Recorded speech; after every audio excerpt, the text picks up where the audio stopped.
What is up, everyone? Wait, whoa. Why are you upset? Why are you upset? It's 2023 and you're a winner. You, my friend, are a winner.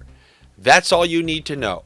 We started 2023 exactly how we wanted to, with the wins. After those Monday wins and Thursday wins, we had those Sunday wins. Many fantastic sniffs.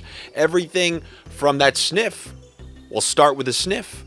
That's the opening chapter of my memoir. Start with a sniff. And that was those Cleveland Browns. Packers, easy win. Yes, the Broncos covered. And I love you people in the comment section, like as I rip through all these videos and I'm checking DFS prices and I'm going through spreads, trying to remember props, doing all this off the top of my head. And I make a quick mistake and say, oh yeah, the Broncos, I like it at home with all those points. At home, you guys put? At home? Yeah. Once in a while, there's going to be a little slip up. Like you see the words that you write in there that look like they're from Hooked on Phonics? You guys once in a while have typos.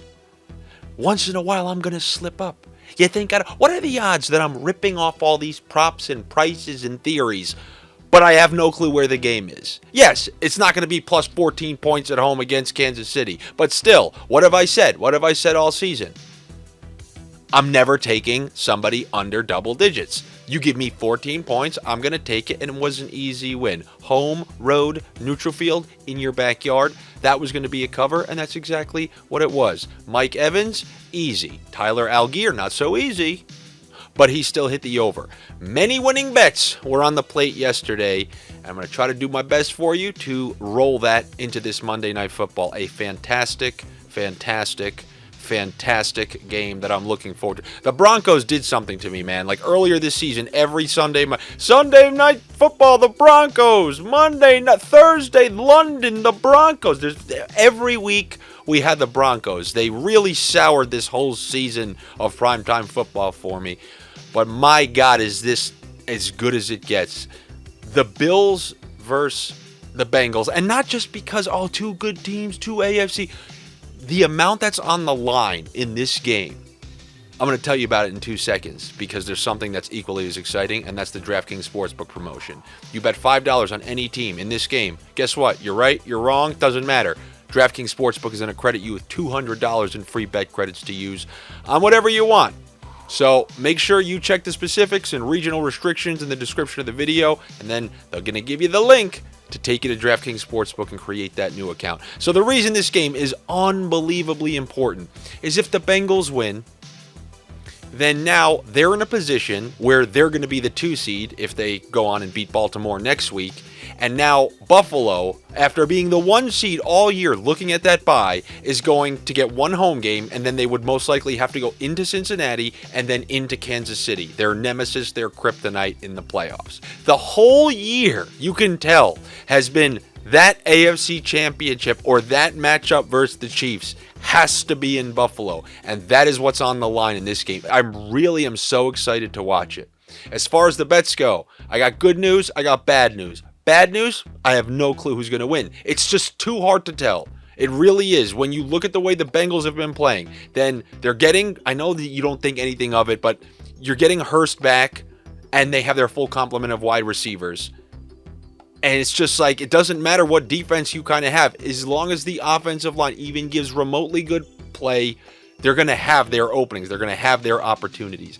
And I know throughout the second half of this season, we've kind of been taking a lot of the unders on props associated with Buffalo.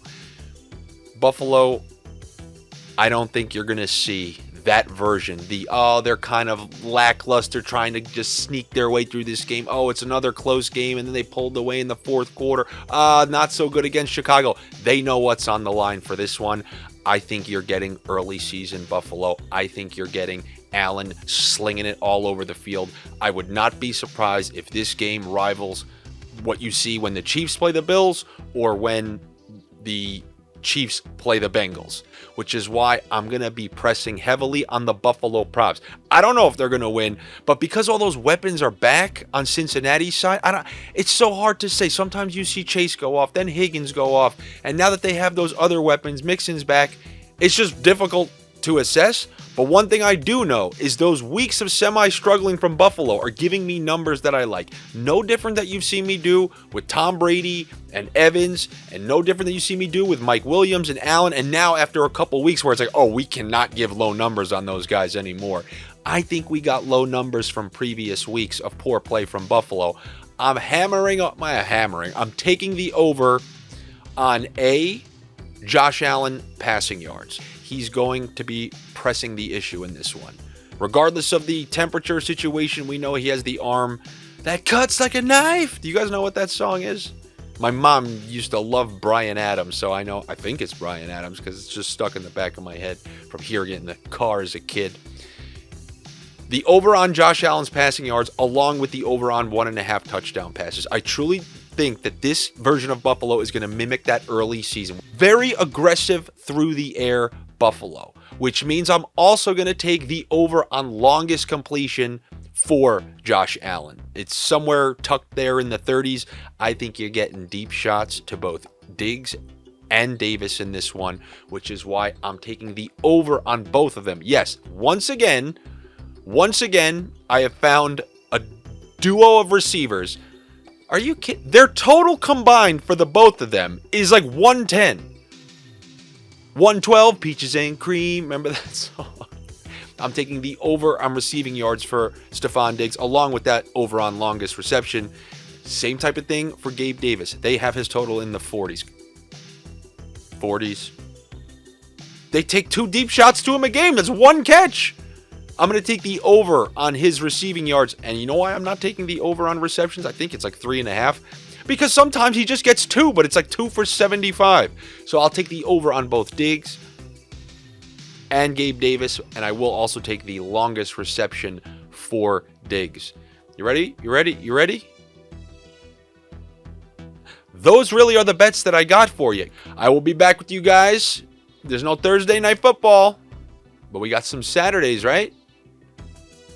If there's Saturday games, I'll see you on Friday. You know what? How about you check in on the hockey videos, and you'll see when the next time I'm on here. Do me a favor here, as always, like this video. They're checking likes. Oh, they're checking likes. They're checking to see who's clicking. Subscribe to the Odd Shopper channel. That's for the everyone loves that here, that you do that. But me, you want to know what I love? If you follow me on social media, it's Andy Francis, the name you see on your screen right down here somewhere. It's that name on every single platform, from TikTok to Instagram to Twitter. And I really appreciate it if you come follow me on those platforms. Trying to grow my accounts on there, as well as, a following on here and everything. I will be back with you guys soon. I'll talk to you then.